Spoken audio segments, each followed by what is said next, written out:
Today we're talking social media, talking marketing, talking why you post every day and no one wants to come to your salon. And it's super frustrating. I know, because it happened to me, but it doesn't happen to me anymore. You don't have to be the best at social media content. You don't have to post every single day, even though I think you should, at least in your stories. When it comes to creating social media content that actually converts the piece of content, the reel, the carousel, the whatever it is, into a client booking an appointment is trust. So a lot of people post the same type of content that everyone else posts, and it's hard to establish yourself as an authority in a space, and it's hard to establish trust if you're just repeating the same thing that everybody else is posting. So when it comes to getting someone to book an appointment based off your social media, because social media is a form of marketing, they have to look at your piece of content and it has to stop them from scrolling. That's one of the most important things, right? It has to capture their attention. After you stop them from scrolling, you have to tell a story about who you are as a hairstylist, who your client is sitting in the chair, the story about their hair, the story about the transformation, the story about the product that you're using, the story about whatever that piece of content is trying to tell. Now, sometimes it's maybe a story about like a product review. It could be about your client who had damaged hair beforehand and you took her through the journey of going from a level 4 to a level 9 blonde, whatever that story is. And then you have to kind of tell them to do something afterwards, whether it's book an appointment, whether it's drop a comment, whether it's follow you, whether it's save, whether it's like, because people will do things that you asked them to do if you didn't waste their time watching the reel that you created. So that's important. Don't waste people's time. Now, from a trust factor, if you are creating content that's a little bit different than the rest of the world and you stand for something, like I brought this up in the past, I'm not a fan of painting hair. I think that people who do balayage, I think they're talented. I think there's nothing wrong with it. I think there's a specific time for that technique. But I like to foil. I think that you could achieve the same look doing one or the other. That's where I stood on. Like that when I created content I was doing hair, I always kind of it was foils versus balayage, and I kind of created content along those lines. And the clients who've gotten their hair balayage before and they were left feeling orange and they were left feeling like kind of brassy and they didn't get the lift that they wanted, I was able to get them on my side and I gave them my theory on why it's not as effective, and it worked. I was fully booked. I was doing the service that I love doing, which is highlights, because I hated painting. And every now and then I would have a client that wanted me to paint their hair, and I would tell them it's not going to work. Your fucking hair's black, and this picture you show me is blonde, and you're never going to get there. So I'm not going to do it. But I would paint a piece for them, and I would show them. I would paint the first piece, and I would show them at the end of the service what that piece looked like.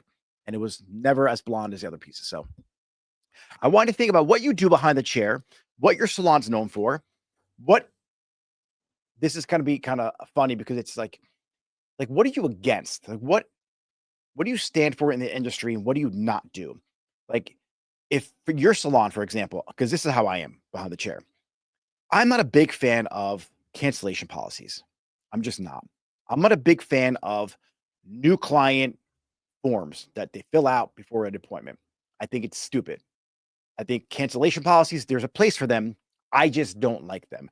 My salon in Florida just got a 1-star review from somebody who canceled last minute and they got hit with the cancellation fee and they were pissed and left a 1-star review.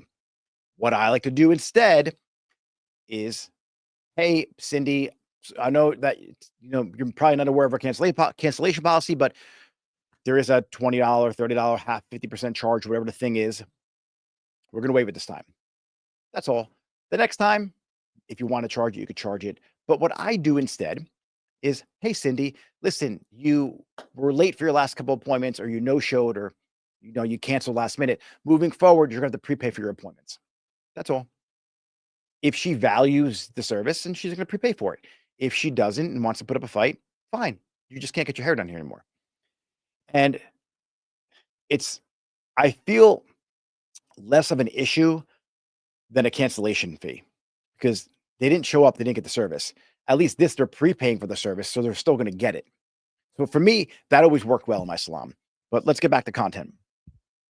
When you have good social media content and you're building the trust with your audience, because anyone watching is an audience, your potential clients, your future clients, they're watching. And when I said earlier about consistency and posting every day, if you're not posting every single day, at least in your stories, what begins to happen is they may lose trust just because you're not consistent. If you're consistently showing up every single day and you're in their feed, and maybe it's not trust is the word I'm thinking of, but you don't impact their decision as much. So you don't build trust as fast. Let me say that because that's probably a better way of putting it. When you post every single day consistently and you show up and then all your good pieces of content, you run ads and you boost, you're in their feed all day long. I'm pretty sure that anyone watching this right now on Instagram has seen one of my pieces of content as an ad. I post so much, like I boost so many posts that I'm literally like everyone sees like you see my stuff, and then that's how they begin to learn more about you and then binge your stuff and then build trust. So I don't believe in sales. I don't believe in selling. I think that your marketing should do all the selling for you. So that's why I do what I do. Now, from the hair standpoint, my clients, when I was behind the chair and I was fully booked, and I did this for my stylist too, who worked in my salon, I would spend probably like $60 a day for each stylist. And I would do this for the beginning part of their career in my salon. And it was an investment, right? It was substantial. But at the end of that 6 months to a year, right? Because I wouldn't do $60 every day for the whole year, guys. Let me just be clear. I would do it like I would run the ad $60 a day per stylist for probably a couple days to, a couple weeks. And then I would reap the benefits. Then I would take their organic content. I would probably cut their ad spend down in half. And then I would really start producing some really good content and let that run organically. See what did really well. And then I would start running those as ads. So if you wanted to use that kind of rhythm or cadence, here's what I'm doing right now. I'm going to post, wait 10 days, post every day for 10 days. Whichever did the best in those 10 days, I'm going to put $10 a day for 10 more days behind that piece of content. And every 10 days, I'm going to keep on doing that. And I might do that every day. So I might do it every day for 10 days and go back 10 days in the history of what I posted. And so at any given time, I may have $100 a day running with 10 different pieces of content. And I'm going to pick the 8-mile radius around my salon. And so I have a really good, diverse ad campaign running. And that's, guys, I'm talking Instagram here. I'm not talking Meta, like what I spoke about yesterday. This is just social media content. And this is how you're going to get your content to deliver results because you're getting a lot of attention. If it's shitty content, it's not going to work. So like I said before, it has to stop your scroll. They have to be able to be like, oh, what's this?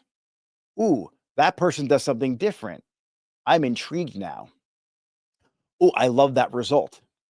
Oh, they told me to save, book an appointment, call the salon, do something after seeing that content. Like this is content creation 101, everyone.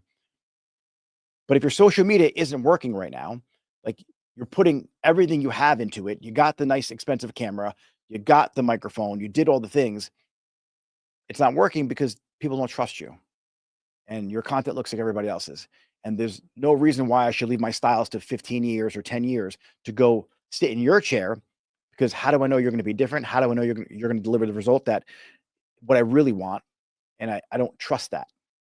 That's why they're not booking an appointment. The other thing is you're not being social on social media. Sounds like a crazy idea. Get into more conversations. If you simply engage in a conversation with every single person that follows you, likes your posts, watches your story, leaves a comment, you're going to create what I call your circle of influence. You're going to increase it. That person may not want to leave their hairstylist, but that person may value the conversations that you have with them in the DMs to a point where when their friends like, oh, my hairdresser sucks, I need someone who's really good at highlights or blonding or could do this haircut for me, that person will probably recommend you to them. I can't tell you the amount of times that I've had non-clients send me clients based off my social media and how big or how good my reputation was in like the moms groups on Facebook and the other groups that we had on Facebook in my community. Like literally, I would be talking to people in the DMs and they're like, "Oh, I want to come to you, but my sister's does my hair, or my sister-in-law does my hair, or my aunt does my hair, and I feel bad leaving them." Whatever the story was, but I send my friends to you all the time, and I can't wait for her to go on maternity leave so you could do my hair. Like there is like a personal connection, and you know this because you're a hairstylist between you and your client. So it's a really important that your social media content could build that trust and could break that bond. Like it's good enough to break that bond between the client and their current hairstylist. And that's what you're up against. Like when your clients are sitting here scrolling Instagram and they're saving posts and they're looking what's going on at the other hairstylist's Instagram and they're looking at the other salon down the street. Like you salon owners out there, like if you're sleeping on this, that's why you're losing clients to other salons and you're losing stylists.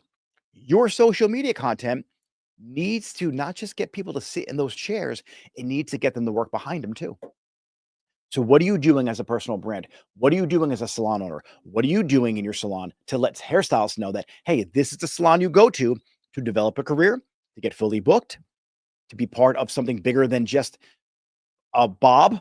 Like there's more to my salon than just doing clients all day. Like we have a culture, we have impact, we we help you transform from hair school, not knowing what you're doing, to a stylist, to a busy stylist, to a master stylist. We have education.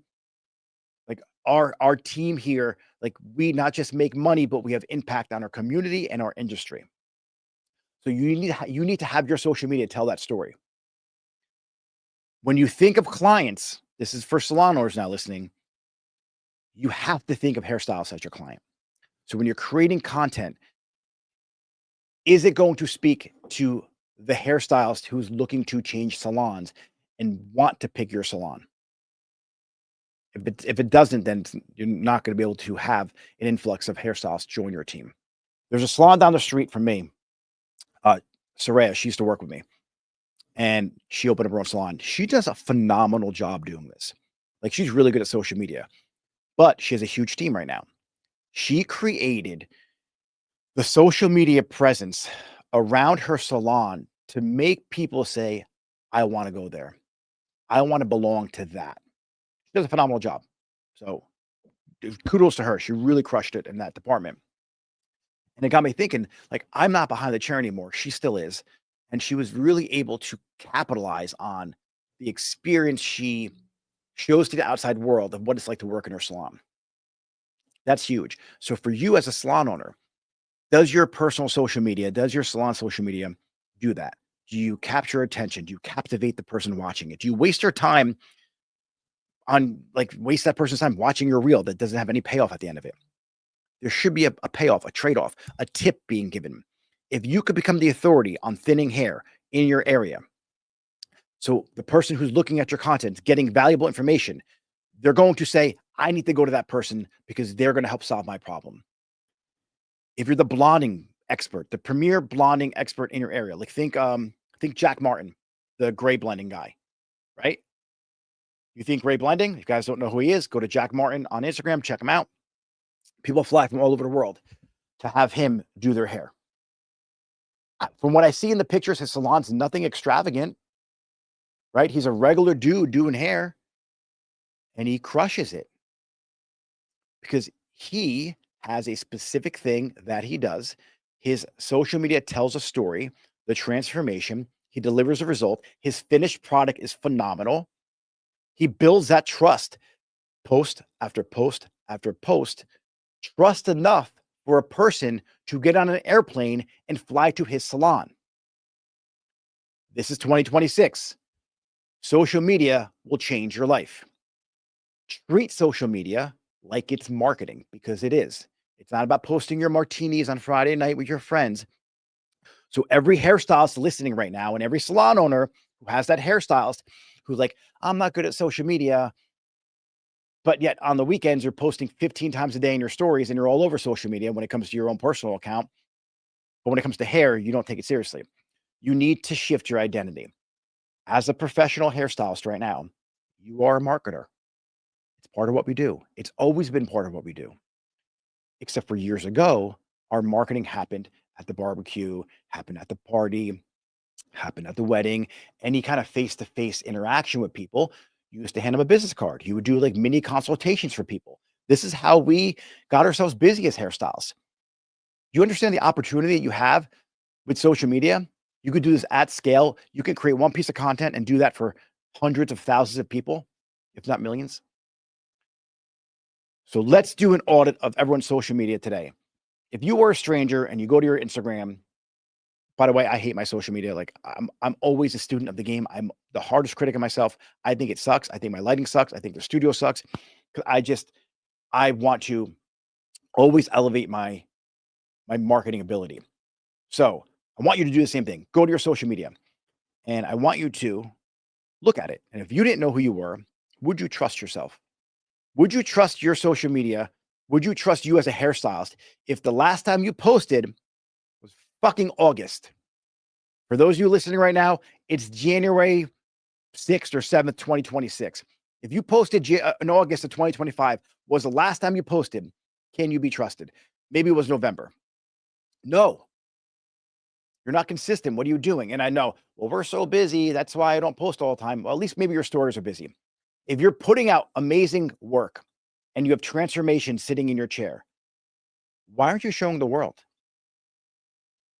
Why aren't you doing that? You should show the world. And if you're that busy, you should hire someone to take pictures for you. It's part of the business. So as a salon owner, if you don't have someone dedicated to your social media, because maybe you can't afford it, try looking at Upwork, try finding a virtual assistant. They're like $5 or $6 an hour. Have a person dedicated to at least hold you accountable to get your content, to edit in a way or post it for you on a daily, consistent basis that you don't become lost in the shuffle of Instagram and social media, that you stay consistent, that you stay relevant in the industry. Because if you don't, you'll be an afterthought in a matter of a couple weeks. Because as you're posting consistently and then you drop off because you just were overwhelmed and you were burnt out, which is ridiculous, literally just taking a video and editing it for 5 minutes. It's not that difficult. Don't be burnt out from it. Don't be so hard on yourself. And also don't take yourself seriously. Like you don't need Steven Spielberg quality production. Like it's a fucking hair video. Just create it so it does everything I just said before. Stops to scroll, tells a story, proves that you're an authority, says you're an expert, all that stuff.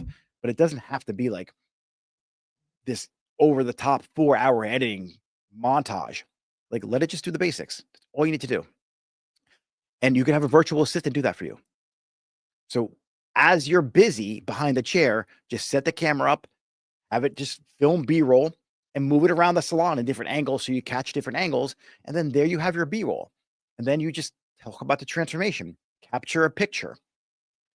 Who does a really good job of teaching hairstylists how to capture content is Salon Coach Ash or Social Coach Ash. She's on Instagram. If I were to look her up right now, actually I have my phone right now. So let me look her up. She is awesome. I don't think she does hair. I don't think she ever did hair, to be honest with you. Yes. Social Coach Ash. That's her handle. She's awesome. She has really good content from a hairstyle standpoint. And then I want to bring up another person. I always speak about her because I just love her. I think she's awesome. Blonde Chronicles, like Carly. Her content, this is not a dig. It's not the most polished production quality content, but it delivers the exact message she needs it to deliver. This is how you do this pattern. This is how you do this, this blonding technique. This is how you get this result. This is how you do this. And then she gives you the payoff. She tells you how to do it. She gives you the steps and you leave the information. So from a professional standpoint, now, if Carly were to open a salon, I guarantee you she would have her chairs full of stylists wanting to work for her just to get closer to her. So make sure when you're posting social media that your social media as an owner is done in a way that hairstylists in your community want to get closer to you and be part of your team. from an education standpoint, from a motivational standpoint, from an inspirational standpoint, from a culture standpoint, from an evolution of career standpoint, like you evolve people's careers, that needs to be happening. But at the very least, if you don't have anything but your skill set and you just teach that on social media, you will convince clients to change hairstylists, change salons, come to your salon, sit in your chair, sit in your team's chair, and you will convince hairstylists to want to come work for you. Hands down. Social media is one of the most important things you should pay attention to and become a professional and truly study and master that game. Now, like I said the other day, referrals are important. It's all important. Word of mouth is important. Asking your client to leave you a review is important. But what happens is somebody hears about your salon, they check your reviews out, or they get a referral. Jen from Warehouse Salon's amazing. They go to your Instagram and they're like, ooh, I don't know about her. Or they go to your Instagram and like, holy shit, I have to go to her. That's pretty much the two things that happen. That's it. So James, we got, ladies and gentlemen, if you have any questions, drop it in the comments below. If I hit you with like an automated message, I'm sorry, but I have something set up right now in ManyChat where I'm trying to make sure that if you drop a comment and I don't get to your question, at least you can give it to me in the DMs and I'll be able to answer it offline, off the live, and I could send you where the live is at so you could rewatch it again. So I'm still working on that ManyChat automated flow. Well, Nick, just so I can make sure I don't lose anybody. But James, ladies and gentlemen, if you have any questions on social media, please drop it now. James is going to be listening. I just want to add to your point. Think about your own habits, not just in the salon, but like for me, I go to a restaurant or I want to order some food. I check out their menu, and then the first thing I do is I look at their Instagram. If the food doesn't, my wife does that. Yeah, that's what I do. I do it every time. I don't do that. I do it every time. You guys are same age too. That's why I look at their review. It's funny too because like your age group plays a big part of this. I will, if it's a clothing brand, I'll go to their Instagram, check them out sometimes. Right? If it's a coach, 100%. If I'm going to pay for a mentor, go to their Instagram. If it's a salon or like a hairstylist, I'm going to bring on my team, I'm going to go to their Instagram and check it out. For restaurants, I like to go to reviews. And I think maybe now I might do it every now and then because my wife will send me the link to the restaurant. But like the Block NJ, the best Instagram for a restaurant ever. They crush it. I love whoever does their Instagram. I love them. I wish I could hire them. I could hire them if they did salons. I don't know if they do or not. I should reach out and ask. But all right, guys, questions, Q&As. What do you got? We got a couple. Hold on. Let's Dory said a Happy New Year, Nick. Happy New Year. Hair by Monique. Just started my own salon suite today. I'm not busy, but I was yesterday and will be tomorrow and Friday. So today I'm taking to catch up possible content videos. Okay. Chloe Espon Salon. What's the logic behind the 8-mile radius? Oh, so you could do 10 miles. You could do 7 miles. I felt in my experience running ads, the 8-mile radius around my salon was close enough, but further enough, like far enough out of a reach that people would make a drive and I would capture a different community in a different town. So for me, if you're in a city, it might be a 3-mile radius because no one really drives, right? Or if you're in a small town and there's no traffic, you might want to do a 12-mile radius because people can get you still kind of quickly. There's really not as much competition. For me, 8-mile radius worked really well for where my salons are located in New Jersey. Now, Florida, I do a 10-mile radius sometimes just because like it's a little more spread out down there, less congested. So that's my thought process behind the 8-mile radius. It's not because I'm a big fan of Eminem, but to me, 7 miles works really well too. 8 is just that magic number that I found to work well for me. Well, Nick, I'm able to pull clients. Like for New Jersey, it's probably like a 20-minute, 40-minute drive, depending on where they're coming from. And so 40 minutes is kind of max for a salon. But also I'm capturing anyone who might work in the area too, who might live nearby. But test it out. Like run, like try 10 miles, try 15 miles, try 6 miles. Make sure that you're not spending money on people who can't drive or get to your salon. That's why in the city, 3 miles is fine. They could walk 3 miles for the most part. They could hop on a cab. But subway. subway, 1 mile radius might work well in the city too. Test it out. Well, Nick, Ads all about testing. So is social media. But the thing is, like, your viral content may not bring in clients. I'd much rather have a 2,000 person follower audience, right? And all 2,000 followers buy my product or get my service than 2 million and no one does. So it's not just about the size of your audience, your followers. It's about, are they raving fans? Do they love me? Do I build a cult-like following that every person buys the products I recommend? They come and get the services that I provide. And do they come to my salon? And do they really value me and the content I'm creating and enjoy it? Because you have to enjoy this. Don't create the content for somebody else. Create it for yourself, because you're the one who has to create it. So make sure it's a format that you actually like, you enjoy doing. Like, I just had this meeting with my coach today. He doesn't like doing lives, but he does such amazing scripted content. I can't do scripted content. He reads much better than me. I'm not a good reader. Like, I just make things up. Maybe because I'm dyslexic, I don't really know, but words get jumbled sometimes. So I'm good at this live. I'm good at reading bullet points. Like, I could get an idea and riff. I'm also an expert at these subjects because I've done them for so long. Like, I can sit and talk about SEO for hours because I'm an expert at it. I can sit and talk about web development because I've done it.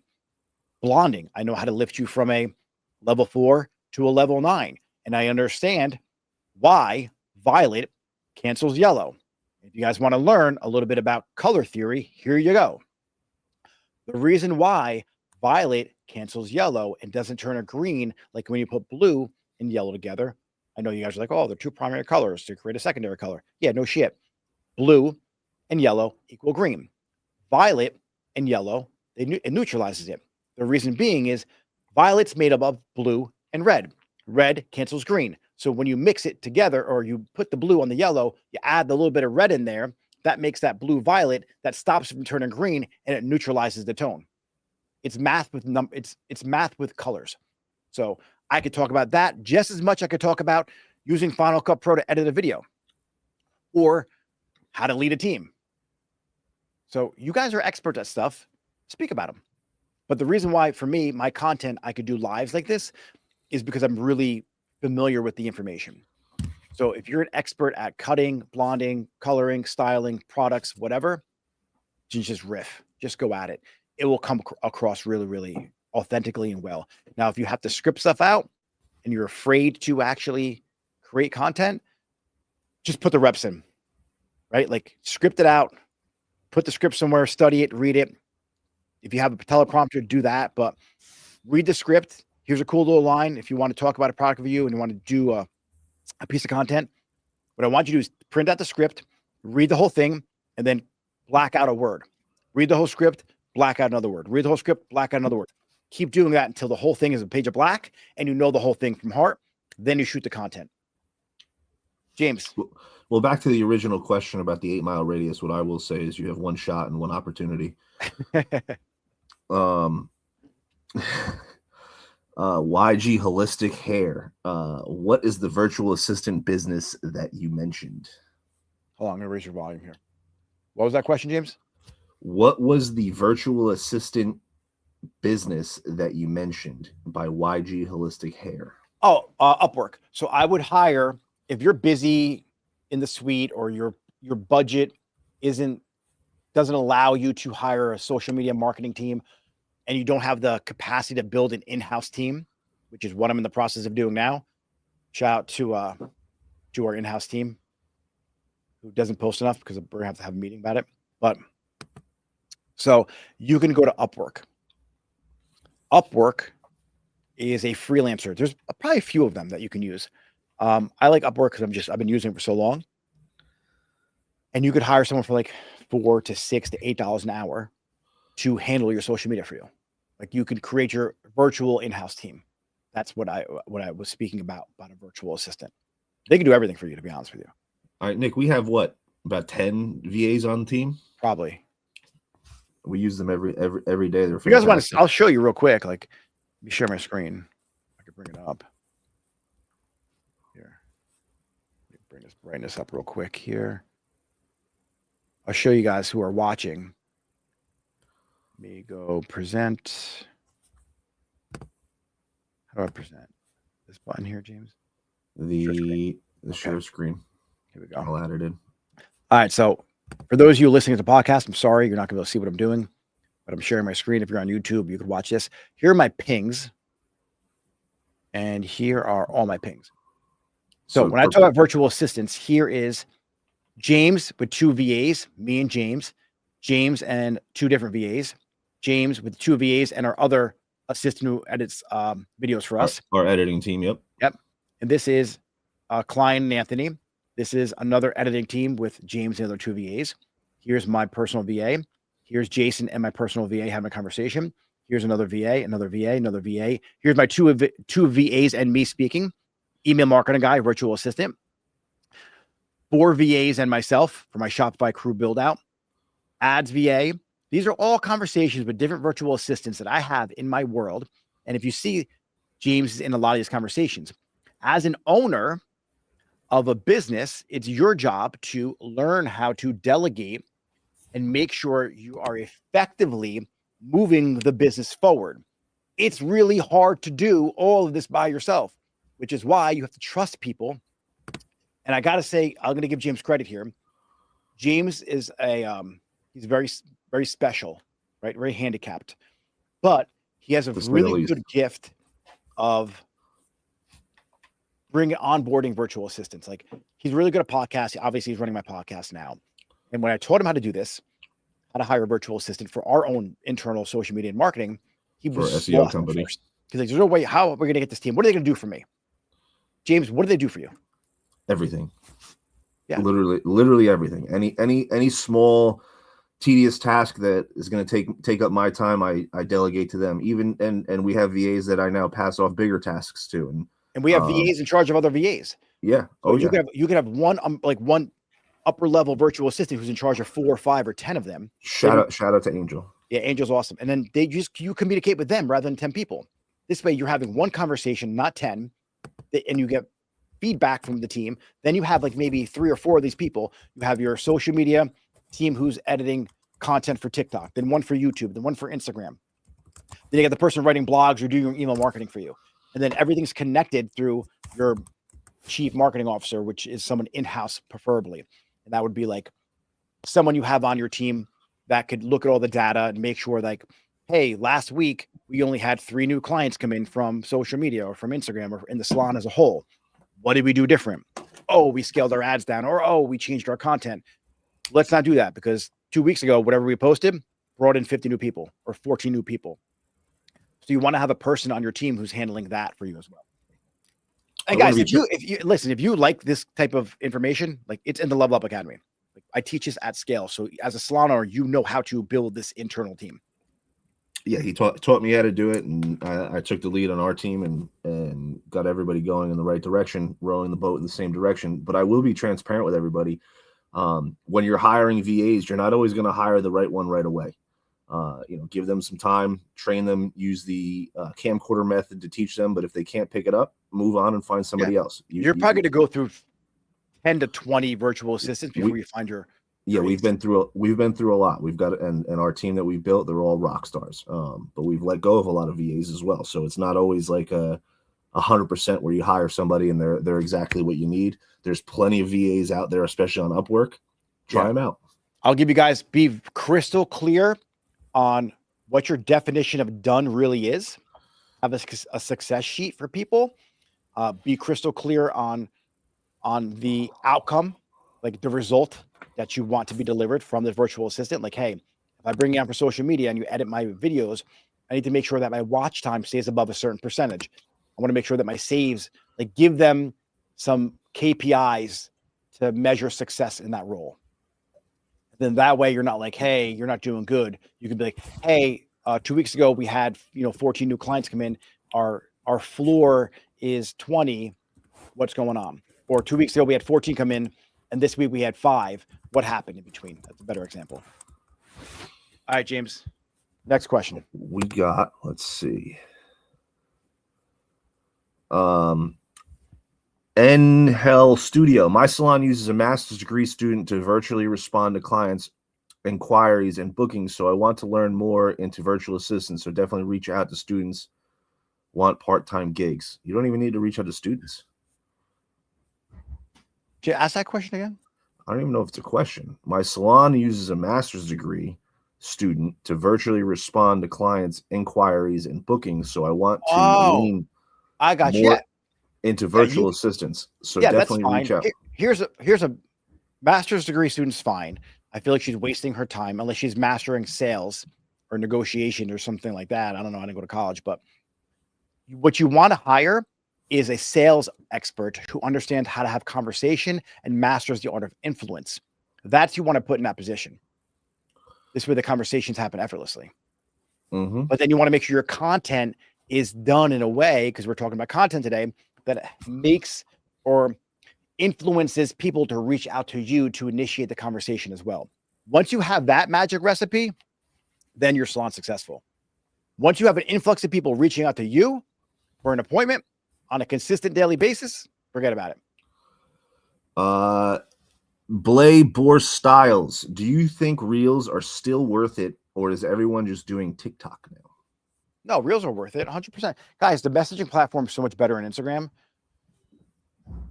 Like TikTok's fine to go viral. I still think the client, you building a clientele, and this is not for everybody.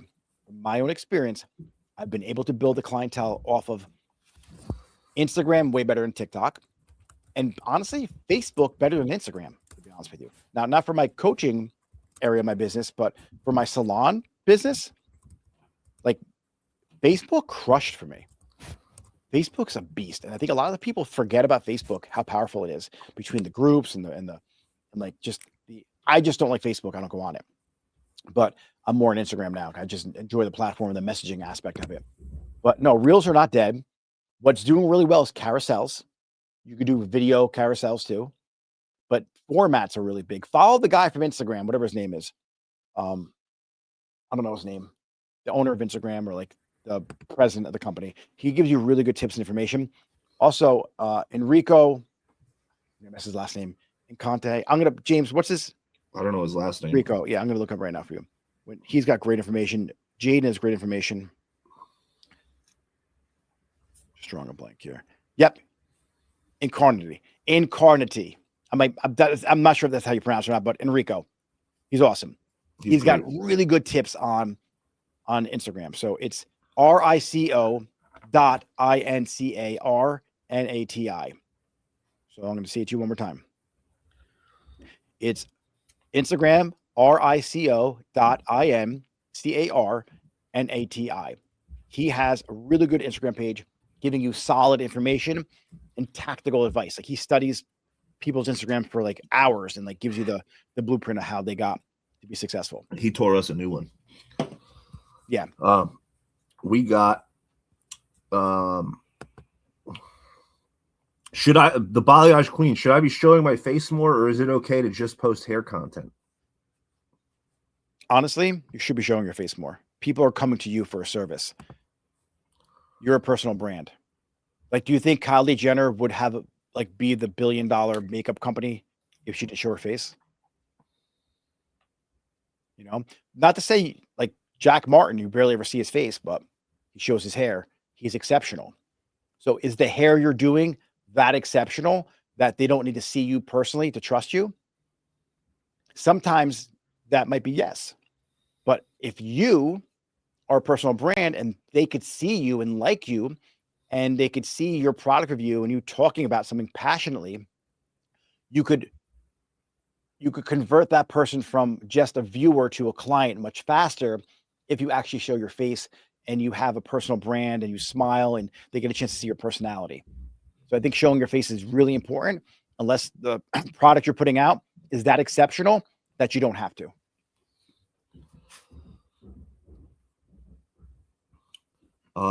Next question. Mikkel loves hair. What time of day are you posting? Because my engagements are all over the place. Yeah, your engagements are all I would like to look at your content, but your engagements probably all over the place because you are not mastering like the art of, stopping the scroll and capturing attention. So whichever content does the best, find out why it did the best. When it comes to the time to post, I'm not an advocate of that. I don't think it really matters. I think what matters is the piece of content really good? Because Instagram is showing your content to people outside of your followers and outside of your, like outside people who follow you. So if you take a look at your followers, what you could do in your professional dashboard, you just go to your professional dashboard. I'll tell you guys how to get there right now. So you go to professional dashboard, and then James, that's disgusting. Mute yourself next time. I thought I did. Yeah. Well, next time do it. You ruined everyone's whole experience here. So James has the flu, everyone. So you go to your professional dashboard, you go to new followers, then you scroll to the bottom, and then there's most active times. So you click on that. That's what it looks like. And that tells you when they're the most active. I find that doesn't really matter because Instagram's showing your content to people outside of people who follow you to see if it's a good piece of content now. So study what did well and keep repeating that and make it better. James, next question. Tanya Brooks, how do we balance posting content and actually doing hair all day? So simple. Tanya, just get the camera, get your phone, put it on a tripod, hit record. And then, guys, here's the secret. Don't let it run all day. Hit record for like 10 or 20 seconds or 30 and then hit stop. This way you don't have like hours of footage you got to go through and edit. Here's the really cool part. If you give your virtual assistant access to your iCloud, if you're filming on an iPhone, they can access your iPhotos. So as you're filming all day long, it's going to the cloud. They could rip it down. So by the time you're done with work, you have 10 pieces of content ready to go. Genius, right? You're not doing anything. You're just hitting record. There's a ton of ways you could do it, but capturing stories. If I were you guys, if you don't have a Shopify store in 2026, you are just, I don't know what to tell you. Like you're not paying attention to anything that I'm saying or that the world's telling you. You can lean into live shopping, social shopping, create content, put your camera in front of you, go live, do your client, explain exactly why you're doing the product, why you're doing the service, how you're doing the highlight. And that person can buy the product that you're using on that live. They could also watch you and see that you aren't filtering or editing your photos. You actually know what you're doing. So the thing with AI and the thing with like what's happening with Higgsfield AI and like Gemini and like Nano Banana, all these different AIs are editing photos for you to make it look seamless, like it's a perfect balayage or perfect blonde. Guess what? People aren't going to know if it's AI or if it's a real picture. But what they are going to be able to tell is if you're going live, if you know what you're doing, and you can't, at least as of right now, I don't think you can, like, do you use AI for a live video? Like this right here is me. I'm willing to bet that there's not one coach in my space or mentor in the beauty space that can sit with me with no script and go live on a multitude of topics like I can. If you guys are listening right now, you know somebody, tell them to come. This is not like a chat, but this is a challenge, yeah. Because I know the stuff. I got so sick of watching people give information out to other people about how to run a salon who never owned a salon, who never owned a salon, doesn't own one now, who doesn't know like what works today and what's effective today, doesn't truly understand marketing, doesn't truly understand leadership, doesn't know how to have the hard conversation with the team member when something catastrophic happened in their life, how to actually handle a stylist on your team who's 22, but then also how to have that same conversation, but in a different way with a stylist who is 52 or maybe 46 or 47, or because they're both going through a lot of different changes hormonally too.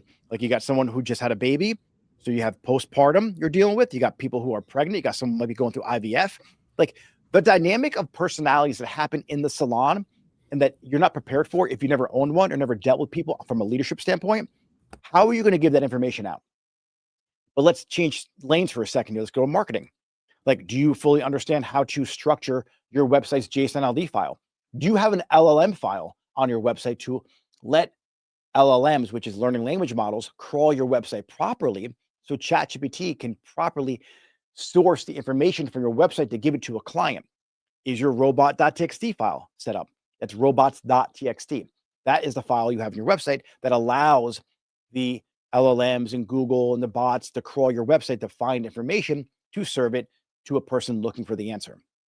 Can they do that? Can they sit with you and can they tell you how to formulate color for a corrective color? Do they know the 4 areas of a correct? Like, they just don't. This is why I go live. So if you guys are the best hairstylists in your area and you're like, I hate fucking editing photos and I'm not good at like using my iPhone and CapCut and all that, you don't have to be. Go live on a consistent basis. It's completely transparent. And then everybody sees how great you are. And you don't have to worry about the 22-year-old who edits their pictures to make it look better than it really is. You will have people trusting you because there's no hiding behind a filter or CapCut. You get what you get. James, next question. YG Holistic Hair. Is there any app that you recommend to help content so that you can post quicker? Honestly, the Edits app is pretty good from Instagram. Submagic, it depends what type of content, right? Because like AI is awesome. Replicate is a great tool for like images. Like what you want to have happen, what kind of content you're creating. So CapCut, I would say CapCut probably is the best app you're going to download on your phone. There's enough information, enough tools out there that you could quickly edit stuff with. An edit app on Instagram is the same thing as Instagram's version of CapCut. CapCut's for TikTok. Yeah. They're basically the same thing. But I would recommend, if you're really jammed on time, I would take one day out of the week for like 2 hours, take all of your content that you want to have posted and schedule it for the week. Go to a scheduling app like Social Pilot. Yeah, Social Pilot's great for that. Honestly, get the virtual assistant. Like, you would much rather be making $300 doing someone's highlights than spending an hour editing a video. So like do exactly what I said before. Set up your camera, capture the content, film it, give directions. Like, you might have to work with the person, especially with editing. They can learn your editing style. But once they learn your editing style, what you want done, like edit with them live, right? It might take you a couple hours to get that person dialed in. After that, you're done. Film goes into the cloud. They rip it down. They edit it. They post for you. And now you're not doing anything. So you have all the time back in the world. Today Wednesday, James? Today is Wednesday, the 7th. I don't have a call today, I don't think. I do have after this, but not for the community. All right. Ashley Tran Nguyen. What do you think about using Canva templates for posts? Or does that look too generic? I think it looks too generic. I think you're better off getting your camera on a timer and taking pictures of you in the salon and taking pictures of you because you're the person doing the hair and overlay the text you want in the salon. You don't need a professional camera. The iPhone 17 Pro, I like it better than my $6,000 camera lens I'm using right now.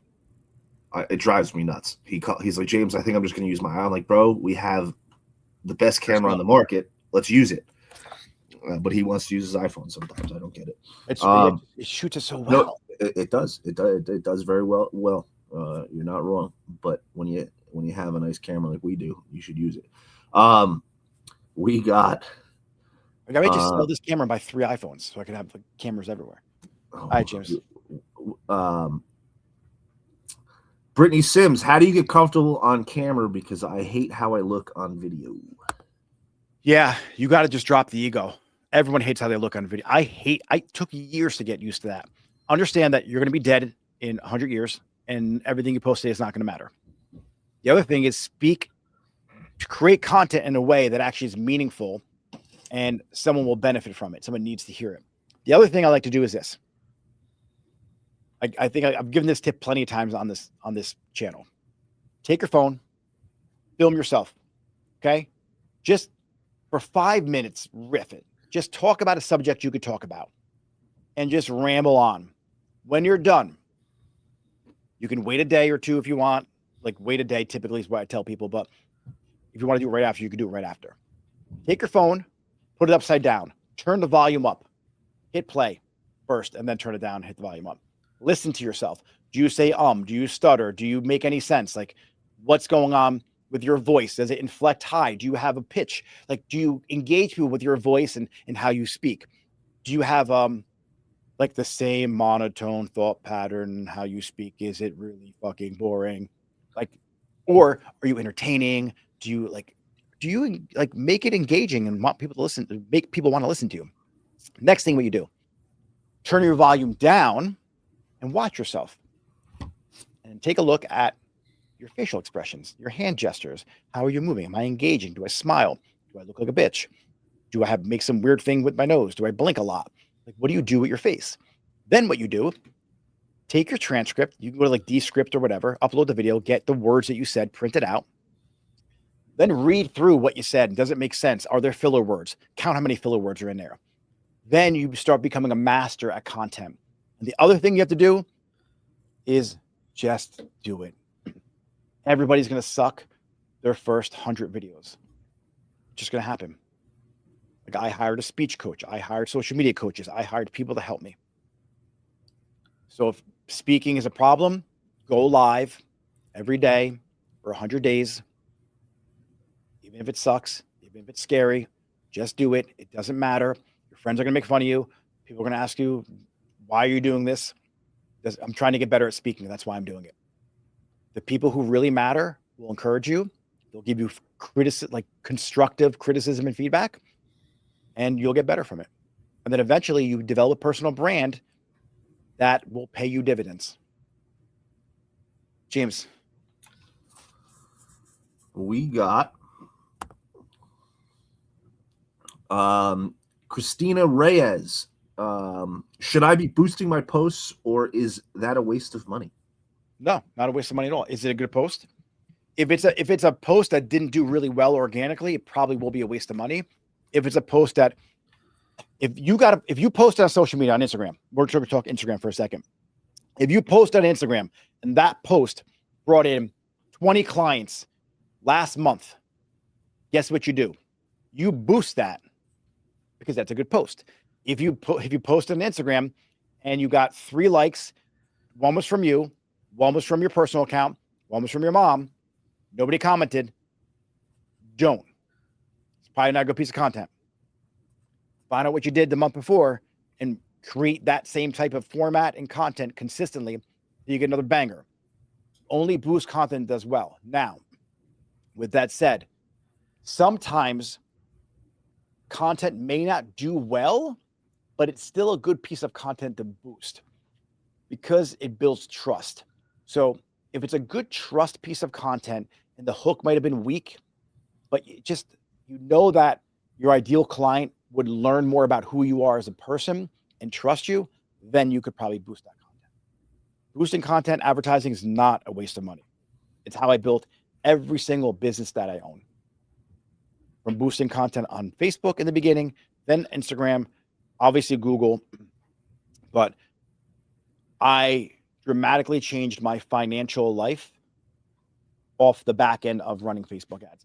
Because don't forget, you don't just spend money to advertise to not get a return on it. This is the conversation that I think is so frustrating when I talk to like a new business owner.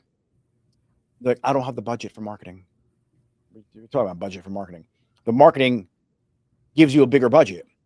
If you spend $1,000, it should make you $4,000 back, which then now you have more money to advertise more. So then you spend $2,000 next month. Then you have $8,000. Then you do it again, and then you do $4,000. Then now you should have $12,000 because it should start compounding now.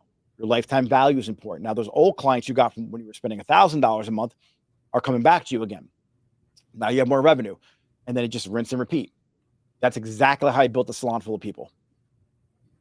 So your marketing isn't a liability. It's an asset to your business. Just has to be done right because it will just burn money if you don't do it right. All right. James, what we got? Rachel Ann Thompson. What do I do if my area is super saturated with other stylists posting all the time? I love it. You should love that. That means that all you need to do is focus on you, focus on one service that you do better than anybody else in the world, especially in your community. And then between the word of mouth and your content, because you're specifically speaking about that one thing that you're the best at, and that you have a specific technique you might do different, showcase that. Showcase you do it this way so you don't have a mullet when you do a face frame. Showcase why you do your blonding this way so it doesn't get brassy.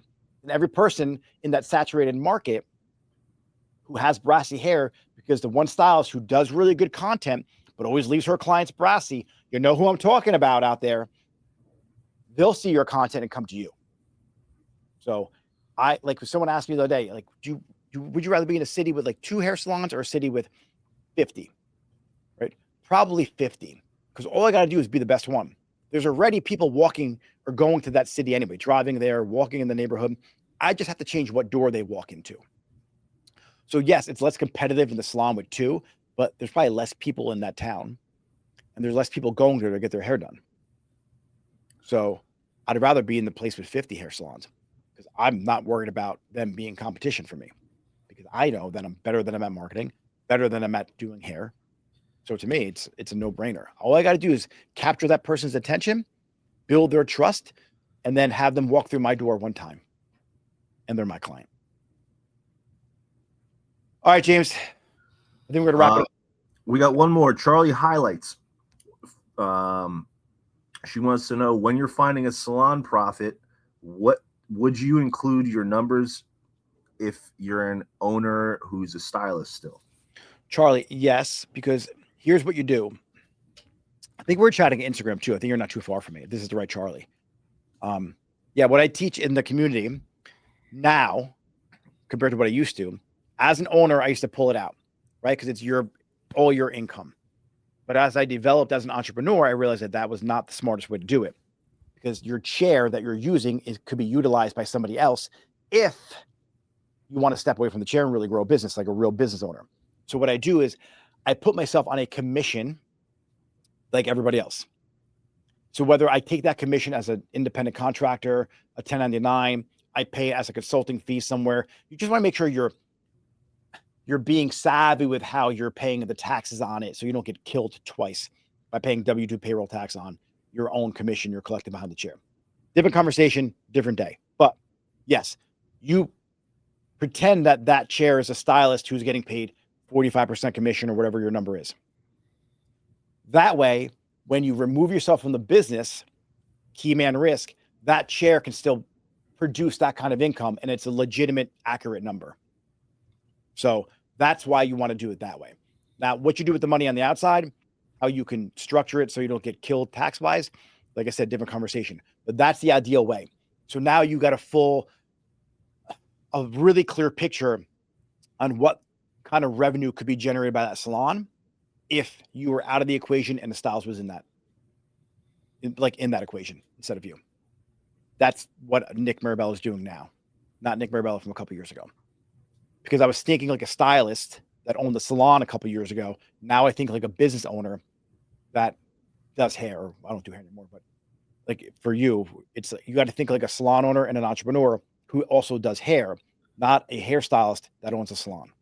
That's the identity shift, ladies and gentlemen. And I'm going to leave you with that thought. Change your identity. If you own a salon, you are no longer a hairstylist that owns a salon. You are a salon owner that also does hair. If you are a hairstylist, you aren't just a hairstylist. You are a professional. You're an entrepreneur too. Your business is that chair. It is how you conduct yourself when you're out at events, how you carry a conversation on, how you produce content. If you are a professional, whether you're a commission stylist or rent a chair or have a suite, you need to change your identity to that of a lawyer or a doctor or any other working professional, Olympic athlete, professional, like whatever professional is in your mind, that's who you need to be.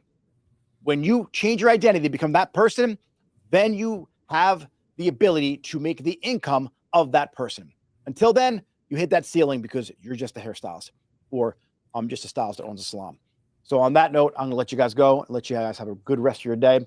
If you guys own a salon and you're struggling and you're like, I'm doing really well, like my salon's busy, I just don't have profits, or I'm like, you can't have the hard conversation with the team. You're not sure how to price your salon right. You're not sure how to do your commission structure because the person you hired beforehand to coach you gave you some crazy jump through hoops structure to give to your team. Now your team's unhappy and they're leaving. If you need help with any of that, if you need help finding clients, help with marketing, help with leadership, and you truly want to be part of something like a community of salon owners with a coach who can guide you so you don't make the same mistakes that he made, do me a favor, reach out to me, go to apply.nickmirabella.com, and we can get a conversation and see if I am a good fit for you and if you're a good fit for the community. And if you are, we're going to rock and roll and make you have the best year ever. So with that said, guys, if you need help, reach out to me. Even if I got to send you a PDF or you just need my bundle, go to bundles.nickmirabella.com. There's a bunch of masterclasses in that. We'll definitely get you off in the right direction. But if you're serious about becoming an owner and not just like someone who owns a salon, but truly step into your entrepreneur role, then do me a favor, reach out to me because I would love to help you transform yourself into an elite entrepreneur where you actually have freedom in your life and profits in your salon. So with that said, everybody have a blessed and beautiful day. James, thanks for showing up with the flu. I appreciate you, and see you all later.